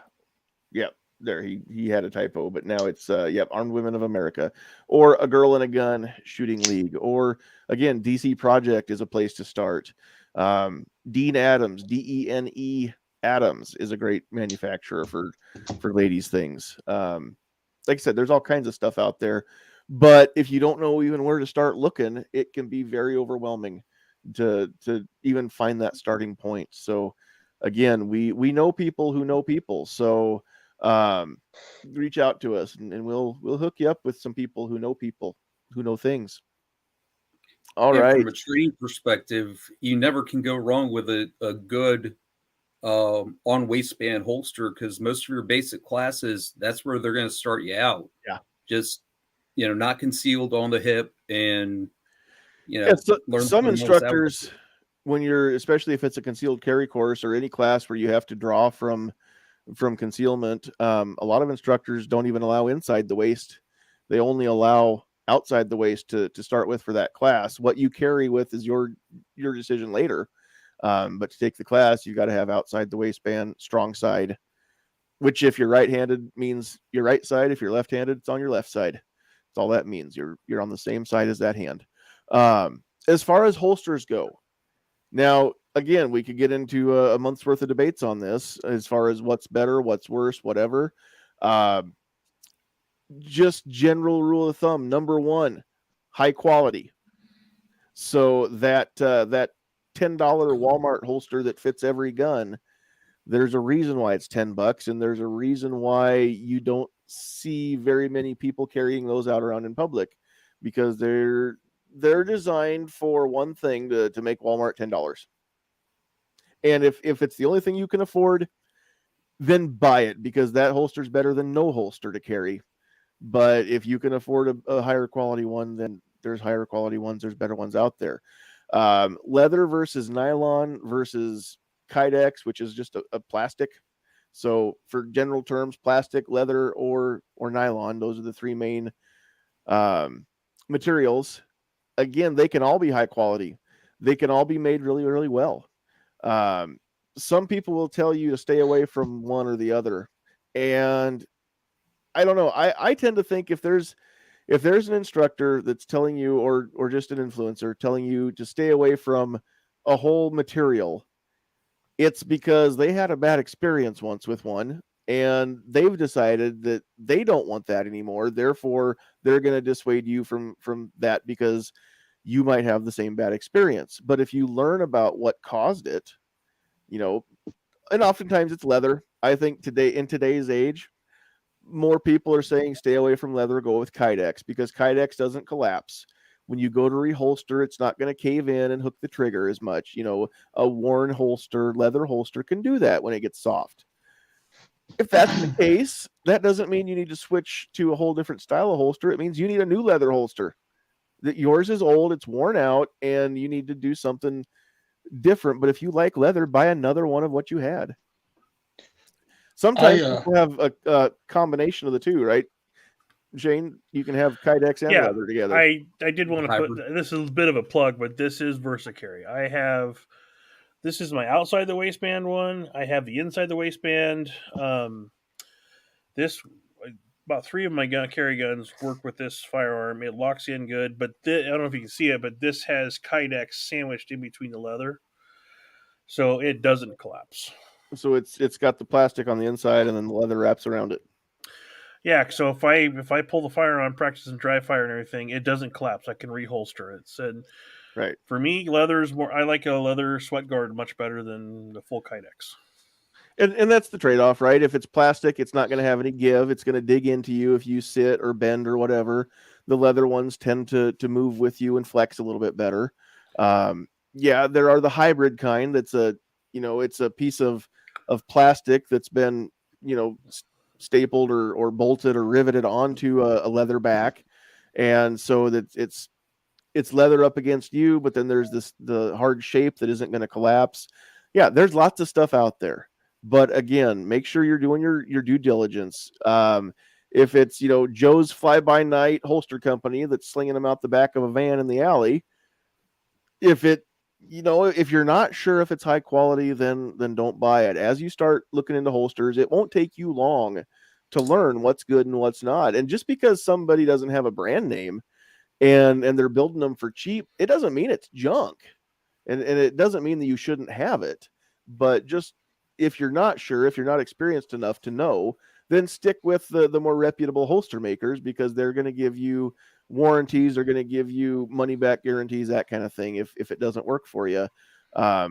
but yeah, general consensus, and if anybody disagrees, holler out. But you want something rigid. When you go to put the firearm back into it, you want to make sure that that holster mouth stays open and doesn't collapse on you, especially if you've got one of those belts that you have to really cinch it tight to keep it into place. If it's a softer holster, that can also collapse that holster. And when you go to put it back in the holster, then you have to start digging around for that opening and trying to either use two hands to do it or feel around with the muzzle and stick it, point it at your side or whatever. It's bad stuff. You should always look your holster back into, or look your firearm back into its holster anyway, if you can. Some of us, I can't always see all around myself. But I do my best to not have to muzzle myself when I'm reholstering, at least. But it comes back down to the quality of the holster that I use, and the finding the methods. If I can see it, then I'm going to look at it as it goes in, so that I know that there's nothing in there. My shirt hasn't pulled up and gotten in the way that's going to hook the trigger, or part of the holster itself, or who knows what that's potentially going to hit that trigger as it goes down into the holster. We don't want any negligent discharges. So anything else we need to mention on holsters when it comes time to looking? Yeah. I think one, like you said, you can holster with one hand, it stays open. You want that to happen. Yeah. Two, you want it to cover the trigger guard completely. That's another thing that's very important. I forgot that. Three, you want it for your specific firearm. One size fits all only means one thing. It doesn't fit any. So you get one for your specific firearm. I think those are three things that I think are more important than the material it's made out of. If you nail those three things, I think any of those materials are fine. But again, if it's in the holster, you shouldn't be able to pull the trigger, whether that's pushing up against the leather and it has enough give in it that you can get that thing to go bang, or with a nylon. So I probably left something out, but those are the three things I tell people to really look at. If you can holster it you can holster it with one hand without having to hold it open, thereby muzzling your hand or missing it completely. The other thing is, again, have to cover that trigger guard and not allow stuff or little fingers, kids or anything else, to get their fingers in there. Mm-hmm. And then, so I think that's it. And it has to fit your belt. So if it's you have a thin belt, but you have an 1.5 inch loop, it's going to move around on you and not be in the same place you left it. So however it's retained onto your belt, it has to stay where it's supposed to be. Yeah, and with a little bit of fiddling, any waistband holster, whether it's inside or outside, eventually you're going to find out there's a spot where that holster wants to go.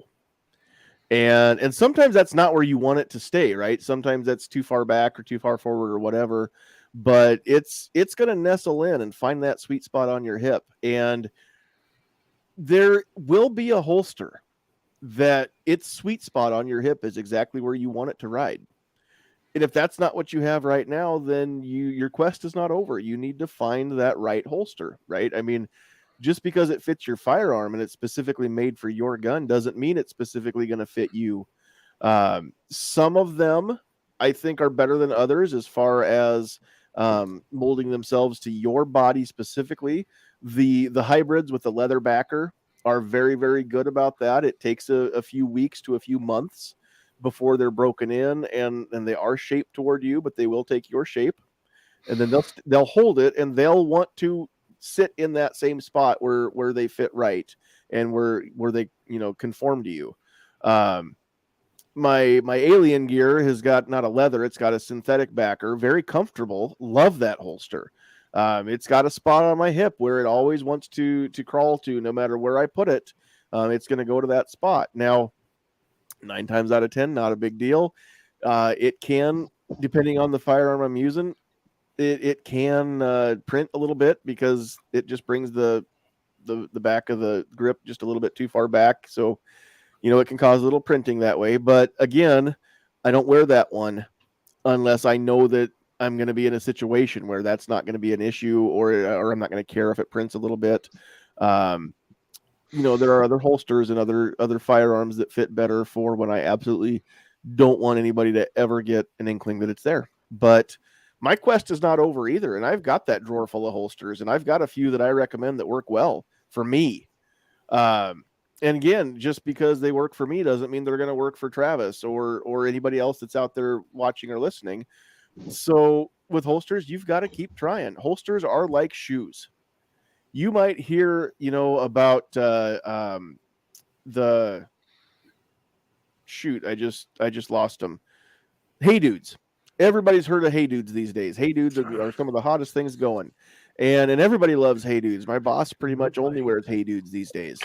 And I bought a pair, and they were great for the first couple months, but I don't know if I've smashed them down enough because they're all synthetic. They're very cushy, and they're great for just wearing around a little bit. But if I wear them all day, and that counts if it's my day off and I don't go anywhere and I just wear them around the house, by the end of the night, they kill my knees. Like literally, it feels like I've got sand in my knees or glass in my knee joints. It kills them. And I've traced it back. I've tried them. I've done experiments. It's the shoes. They don't work for me. And I love Hey Dudes. They were so comfortable when I first got them, and I wish I could wear them, but it ain't happening. I'm not buying anymore, and I'm not wearing the ones that I had anymore either. So that's a thing that I know now, and it cost me $60 to find that out. Holsters are kind of that way. There are holsters that I've got now that I spent $30 on, and I don't wear them anymore. It cost me $30 to find out that that's not the one for me. What I find interesting too is that at least for me, I'll use the Glock 48 and the Glock 19 as an example. Mm-hmm. I have a holster for my Glock 48 that I hated. I bought the same one for my 19 because I thought it was a really good holster, and I love it for the 19. Mm-hmm. Same carry spot, just a little bit bigger of a gun. For some reason, it's more comfortable for that holster. I'm also going to add on, if whatever holster you use, if it's a hybrid or if it's Kydex, make sure you test your hardware. Make sure you check it when you're cleaning your gun. Last thing you want to do is have anything come loose. Yes. Yep. Yes, because there's usually belt clips or something that is held on with screws, right? Chicago screws and things like that. If you don't know what a Chicago screw is, it's just it's a two-piece screw, and one piece threads into the other, and it's got a flange on both ends, and it sometimes takes two screwdrivers to tighten them down, but they do that because it's easy to take it apart and switch out, replace the clips or move them around and adjust them to fit you specifically. Most holsters come with at least a little bit of adjustment, some with a lot, some with at least a little bit of adjustment on those clips. And but those screws can work themselves loose. Yes, so make sure that you're checking holsters, doing maintenance there too. And if it's Kydex, which is if it's any kind of plastic, check it for cracks. Over time, that thing can crack, right? Especially if you're wearing it a lot and you've got, a lot of belt tension up against it, or you're bumping up against stuff throughout your day, or you're like me and you disarm and put it in the vehicle safe to go into someplace and forget the rest of the day to put it back. And you're walking around with an empty holster in your belt, bumping into stuff, there's more flex to it, right? It can crack more. So I'm not saying that's ever happened today, but it might have. When I wasn't dumb enough to leave it in the vehicle overnight, at least I went out and remembered and went out and got it. So, but yeah, check your leather holsters. Check to see if that holster mouth, the opening for it is getting weak and loose and floppy in there. Check your belt loops on your belt loops, clips, whatever you have on all your holsters. Make sure those are in good shape, that the clips aren't coming off. If it's got belt clips, then they go over the belt and they hook. Make sure the hooks still hook solid, so that when you pull that gun out of your holster, you get just the gun and not the holster with it. Because that's not smooth. That's not good. Belt clips is the one thing I wanted to touch on too, and it kind of relates to the next topic, but kind of doesn't. You gotta know your situation. Like me, I wear this. I straight for work. This is my work shirt. I've got dress pants on. If you're in a situation where you can carry it at work, but you can't show it, you need to find a belt that has tuckable clips too, or a holster that has tuckable clips. So and that narrows your selection down a lot too. So depends on the situation where you're going to be carrying, what to look for in the holster as well. Mm-hmm. Like I can't wear t-shirt and shorts to work. And by tuckable, what he's meaning there is that you can tuck your shirt in between the holster and the clip so that you can still tuck your shirt all the way in. The only thing visible then is that clip. Your gun is inside your shirt at that point. And yeah, now granted it's not 100% concealed because anybody that knows what those clips are knows what's inside your shirt or inside your belt there. But most people that know what that is aren't going to bust you for it either because they're cool, so don't worry about that. And there are different kinds of clips though. Some of them go all the way over the belt, like this. If this is your belt, they come up and come over and hook like that. Some of them are going to come underneath and hook instead and be a little bit less visible. There are even ones that you can get that clip to clip to your pants, and then your belt just goes over top of them and they're not visible at all. And it still can be tuckable. So there's other options out there too. There's a plethora of options out there. So, and John, I want to add one more. Yes. I know we're kind of beating the topic here, but there's a company that I'm not sponsored by. I'm not an affiliate. I have no discount codes, nothing. I actually found them. I was looking for an outside the waistband holster for a 5-inch Walther PDP after I bought my PDP from Defense Dad, and there wasn't much out there. And he told me that. He said there wasn't much for holster selection. So the company that I've been buying from, I bought my third holster from them now. I bought is the key here, not they weren't given to me. Wholeguns.com. They're made in Florida. They're American made. They've got Kydex. They have 10 different styles of holsters that they make, depending on how you want to carry. And they're $18.99 is what they start at for the inside the waistband holsters. I think I paid $23 or $24 for my outside the waistband holster. They do give you a discount code when you go to the website for 10% off the first time that you go there. And I buy their outside the waistband holsters. I bought one for my CZ Shadow 2. I bought one for the PDP. And I just bought one for the G3C. And the funny part is I didn't even know about them. I found them on eBay looking for a holster for the PDP because eBay has a ton, you might not realize it, of little mom and pop retailers that don't have big expensive websites because they don't have to advertise on eBay. They get purchases made through searches, And then Etsy is another good place to go to look for holsters. If you want a nice leather holster, I mean, there's a ton of people that sell there. And you're not going to pay the $60 or $80 for a holster from companies that you're basically, bankrolling them giving holsters out to people that show up on YouTube like us, right? And stuff like that. I mean, you're not paying their advertising. You're just getting a good. So I like Whole Guns. I think they're really cool. So you guys should check them out. They have a variety lefty, 2 or 3 different styles of Kydex. They make them with weapon lights and without. I mean, especially if you're going to be a new gun owner, it's weird sometimes as a new gun owner because you might want to get the least expensive handgun you can afford, or maybe you don't have a ton of money for $60 or $80 for an extra holster. People do eventually, right? But yeah, do it, G-Webs, do it. I'm telling you. No, but there's people that make them, like little companies that make them. That's how I found a lot of the holsters I bought recently. I looked for the cheapest Kydex holster for this gun from an American-made company, and that's how I found Whole Guns. So. Like I said, I'm not sponsored by them, but I do like their holsters. They're sitting in the drawer over there because I don't have the guns on me. But yeah, sure. Yeah, I don't think any of us here have holster sponsors, and anything that we've mentioned tonight is just because it's what we use, and we swear by it because our life may one day depend on it, and that's just what it comes down to. Is anything that I'm going to use, I'm betting my life that it's going to work when I need it to. And if it's good enough for me, then it may be good enough for you. But again, what works for me, that doesn't mean it's going to work for you. You've got to find that out because, like you said, everybody loves Hey Dudes that I know except me and maybe Defense Dad from his face when I mentioned them. But yeah, they don't work for me. I like Keen shoes. They're great, but they might not work for you. So I do Merrell. I'm a Merrell guy. Yeah, see, Merrell, Justin boots are great, but you know what? I've got a pair of Double H that are really good too. So yeah, there's good stuff out there. I just want to say this. This is from JX Tactical, and it's called the Fat Guy Holster, and it actually is what I do inside the waistband because it carries the belts all the way here. Whoa, where am I? There you go. The belt's here, so most of the firearm is below because as a big dude, when you carry that way, my Glock 19 was popping out like a Pop-Tart. Yeah. Carrying it the regular way because this carries much lower, it stays in. Right, and that's the Hey. thing. If you've been blessed by more than a little up front of you, then you can't wear it in front of your gut the way that the thinner dudes or the guys with the washboard abs or whatever. We don't. I've got them. I just cover them up with a thick layer of cushion because I like to protect my abs. So they're under there. That's what they look like under all that. I'm pretty sure.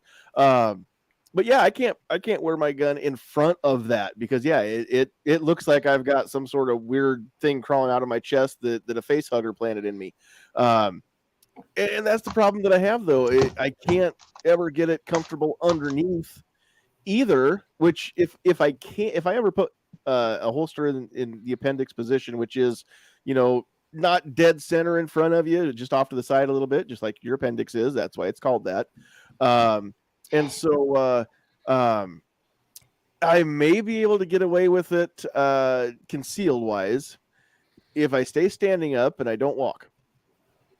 But if there's any movement at all, then I can't. I can't bend. I can't sit.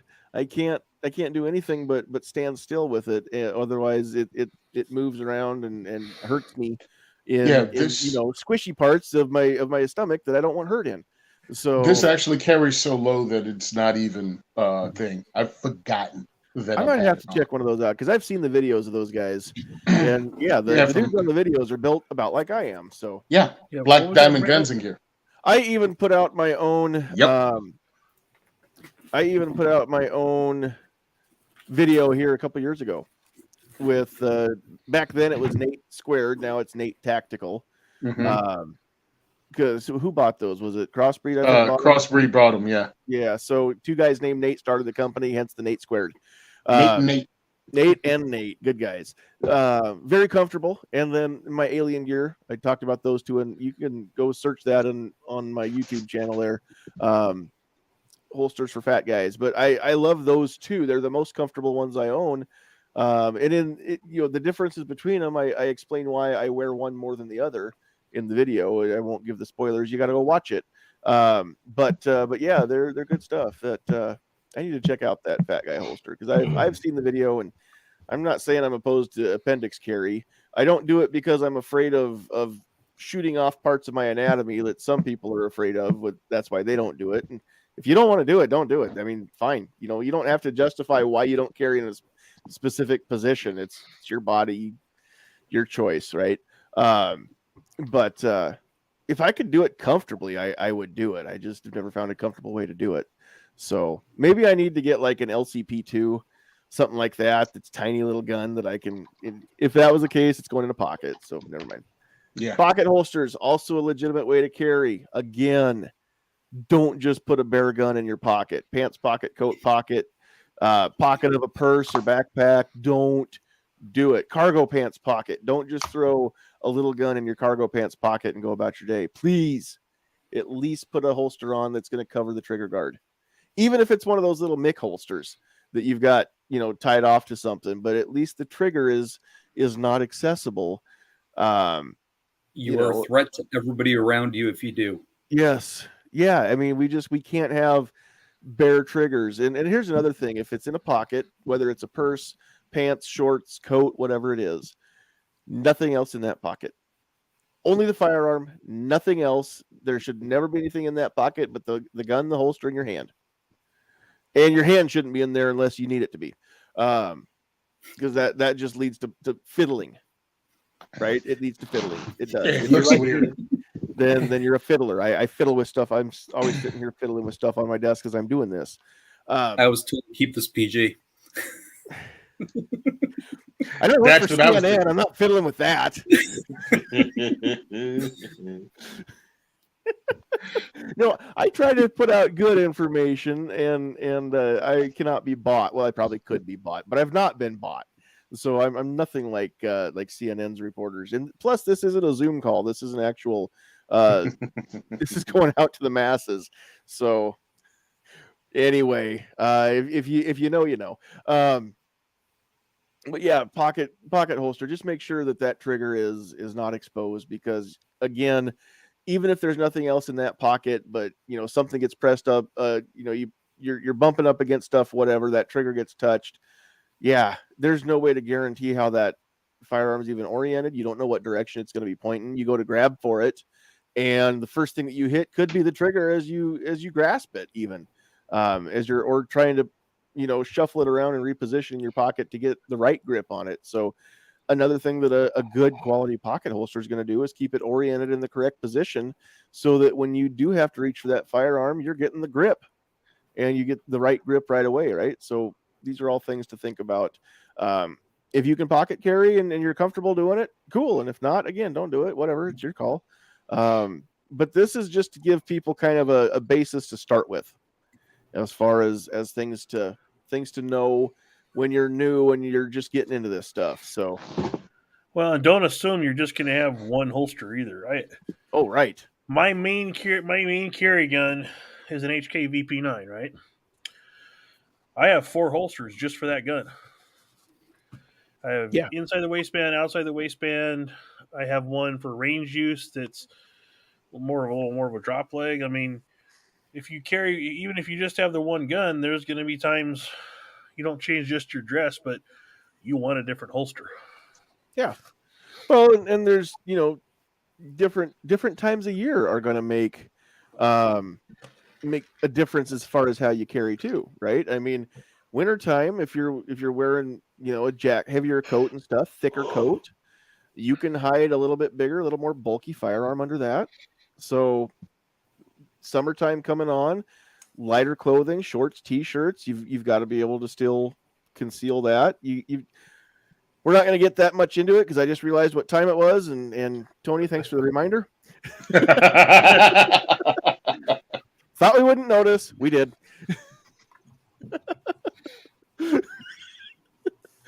Sorry about that, but yeah, my bed was calling. I've never seen a black man blush. It's wait, did I say that? Oh, that was funny. So I think we are going to wrap stuff up. We'll have to revisit the clothing thing for another time, but I think we've gotten some good info out there, at least for people to get started on. Before we wrap up, does anybody have anything else that you want to throw out that we have neglected to mention? Hey, just on your first gun purchase, it's a good idea if you're going to go learn how to grip the pistol first, because a lot of people say, "Oh, this gun feels great." Well, they learn how to grip a gun properly, and all of a sudden it doesn't. So that would be my parting words. And also, if you get a chance to rent one or fire it somehow, fire one like it, do that, because I do know how to grip a gun, and I have gripped some guns in the gun store that felt great in my hand until I fired them. Well, the Walther PPQ is the example I always go to, because I love that. What do you want to call it? A donkey hoof? The way that the Walther, at least the PPQ, the grip is great gun. Just an amazing gun. Ergonomics are top notch. Trigger top notch. Feels amazing in my hand. I go to shoot it and I can't control it because it's more top heavy than I planned on. So, and I know how to hold it, but it's a little more top heavy than what I'm used to. A little more felt recoil in my hand, and it wasn't my favorite thing to shoot. Could I have worked with it and tamed it? Yeah. Did I want to? No.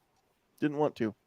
So something else I suggested: you can take classes, introductory classes, without owning the firearm. Do so.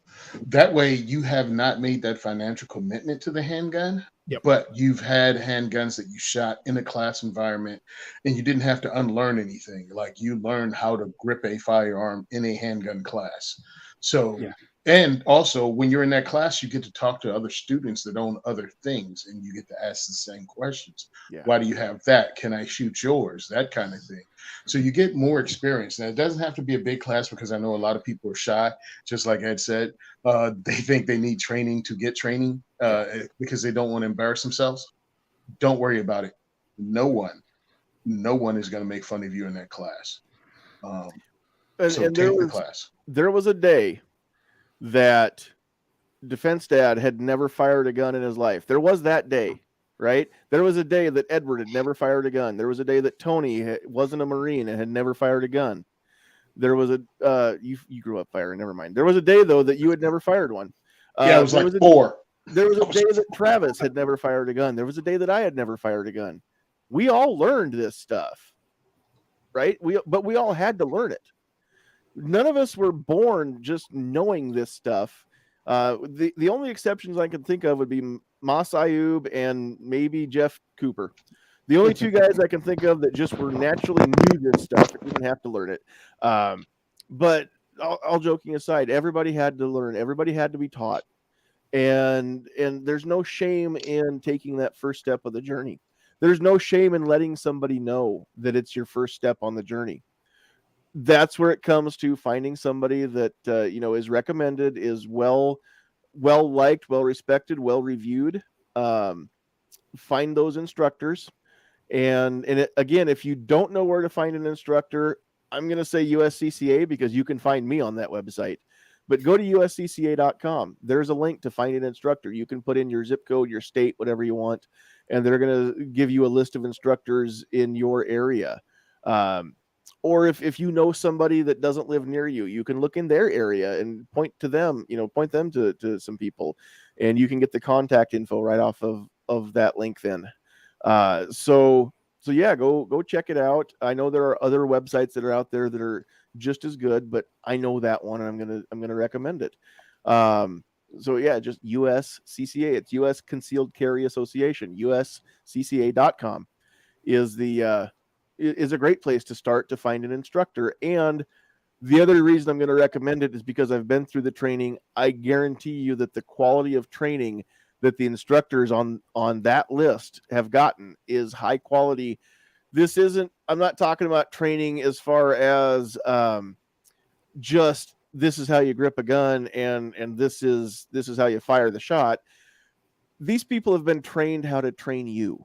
These folks have all been trained on how to work with somebody who's brand new, all the way up to super experienced. I mean, we've got training. We've learned how to help you in your journey, whatever part of the journey you're on. And so I'm definitely gonna pat ourselves on the back there pat USCCA on the back for the training that they gave me and Edward at least. Great program. Yeah, and it's all. USCCA does offer carry insurance, but they're geared around education. And when it comes to the instructors programs, I mean, yeah, the nomenclature is there. We do know how to teach people the different parts of a handgun, the different parts of a cartridge. But what they harp on is being able to teach people, not curriculum. And so that's what I love about it is they've shown me a lot of ways to relate some of these concepts to students in a way that has been proven that a lot of people understand really well, and so that they don't forget as time goes on because it made sense and they made that connection. So go check it out. If your instructor is not able to relate things to you, there's no shame in looking for a new instructor, and you can give them feedback because a good instructor wants to know where they're falling short if they are. Maybe that's an improvement they can make. And sometimes, there's people in the world that shouldn't have Tony instruct them. There's people in the world that shouldn't have Edward instruct them, that shouldn't have me instruct them. Not everybody is a perfect fit for every instructor. Not every instructor is a perfect fit for every student. So just like guns, just like holsters, just like belts, you've got to find one that works for you and does things the way that you need them done. And there's no harm, there's no shame in demanding that you get everything that you need out of a class. And if the class that you took didn't give you everything you need, then it's okay to find one that will. So keep that in mind too. And you're not going to hurt an instructor's feelings if you learn from another instructor and take more classes just because theirs. But again, if we need to improve, just tell us. We'll work on it. All good instructors will. So training under multiple people should be encouraged. Yes, very much so. And if they don't trust them. The more perspectives that you can get, and here's what's cool is training under multiple instructors. Eventually, you're going to see a few common themes that everybody seems to teach, and those are usually around the fundamentals, but you're going to find the stuff that you like. And the more instructors that say this same thing over and over and over again, that tells you how important that thing is, that you better remember it because it's a super important thing. So, hey, we've got a brand new subscriber out there. I want to mention American Ammo and Firearms. Welcome. Glad to have you. And hey, thanks, G-Webs, for the plug there. I hope that you will enjoy the channel here. So we do some fun stuff. We try to have good topics and things that make you think as we go along here. So, all right, we're going to wrap it up because we've got to get Tony home before he turns into a pumpkin, or at least not home necessarily, but at least off of here and off to bed. So anything else we need to mention as we wrap up here? We'll go back around the horn and give everybody a chance to say goodnight. So if we don't, Travis, we're going to start with you like we tend to do lately and go back around. Cool. So closing thoughts, where can people find you? You can find me on my YouTube channel, Travis P11, and I'm also on Gunstreamer, YouTube, guntube.org, all those fun places. Facebook, Twitter, Instagram. But otherwise, lots of great information tonight. I do appreciate it. It's good. You know, there's little things that you think about and little topics that we came up and discussed. Yeah, lots of great info for the new gun buyer, so the new gun owner. So it's, again, learn your laws. I would recommend taking a class if you've never shot before. You know, go rent different pistols, test them out, see which one feels best to you, which one you're most comfortable with, and then get yourself a training course if you've never taken one before, if you've never shot before. You know, I'd rather nothing wrong going with a friend and shooting. That's great, but I'd still recommend for your own, just asking questions about learning the laws, take a course or take your concealed carry course. You know, that's all I can say. So, I mean, I learned a lot in the courses I took. I'll just say that. But right. Otherwise, yeah, appreciate the invite, man. Thank you. You betcha. All right. Tony, closing thoughts from you, and where can people find you? Yeah, you can find me on Facebook at Simon Says Training, and also The Second is for Everyone.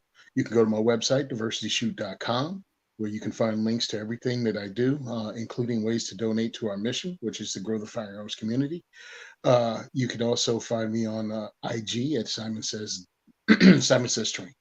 One of the things I think is important is take a class, and it allows you to skip over some of the mistakes you'll make, because you'll be in a formal training environment and you can ask those questions. Oh, believe me, you're paying for this class. Ask every question that pops in your head.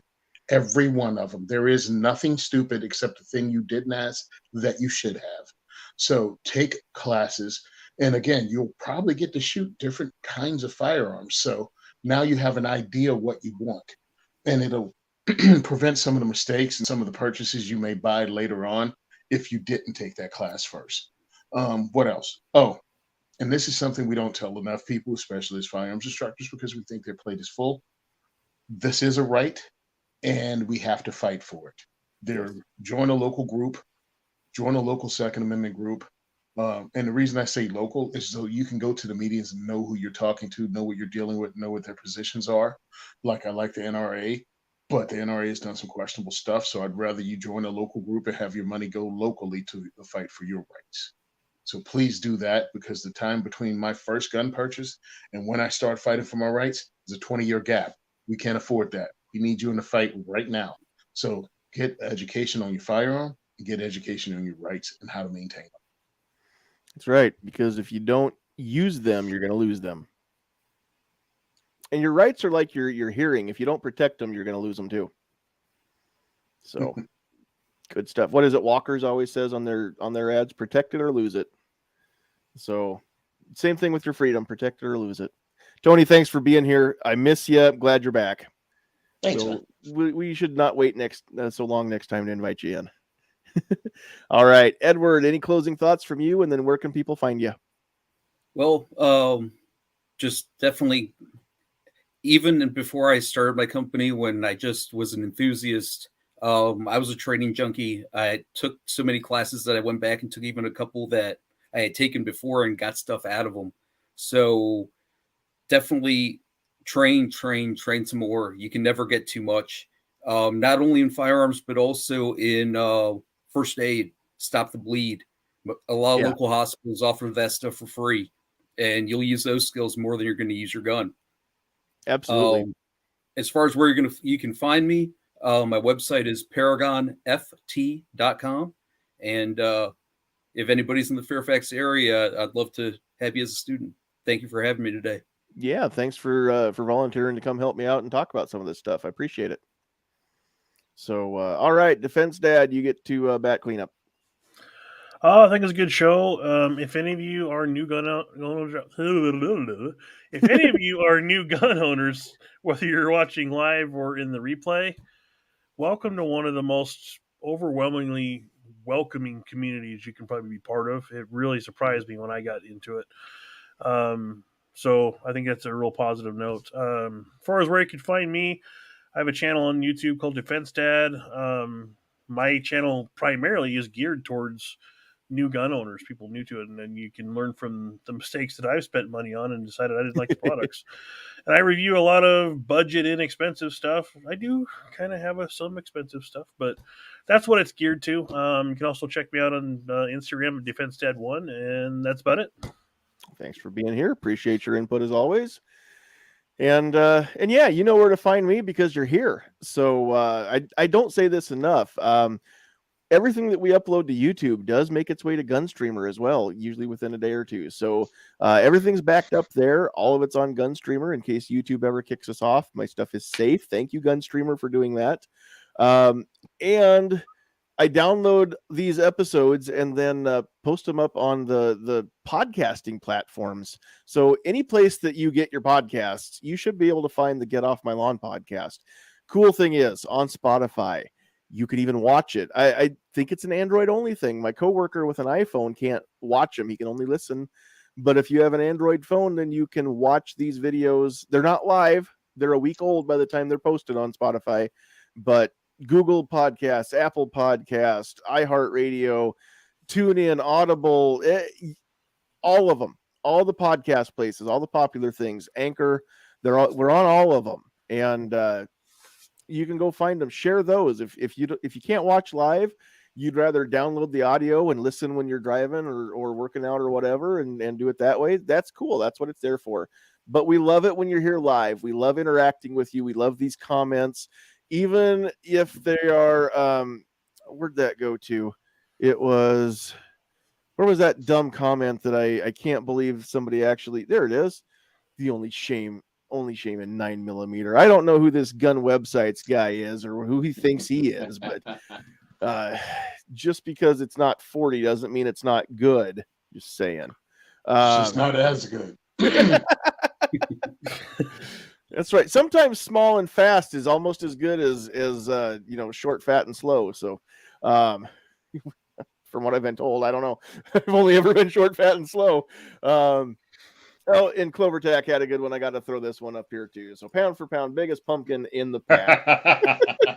Nice. That's low awesome. speed, high drag, baby. That's right. That's what we're all about.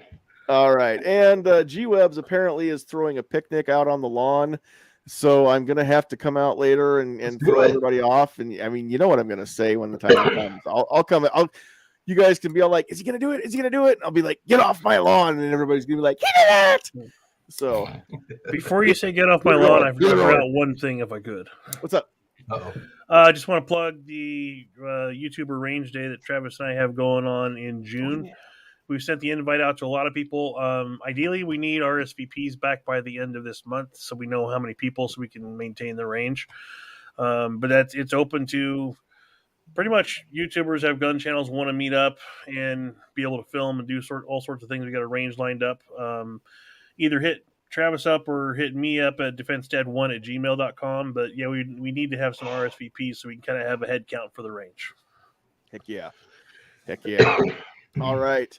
My producer is we're dividing and conquering this weekend. So she's got a spring vendor show that she's going to, and she's getting stuff ready tonight. So she's not in her normal producer's chair. I don't have the list. Again, before we sign off, I do want to reiterate constitutional carry. There is some news that I'm not sharing here.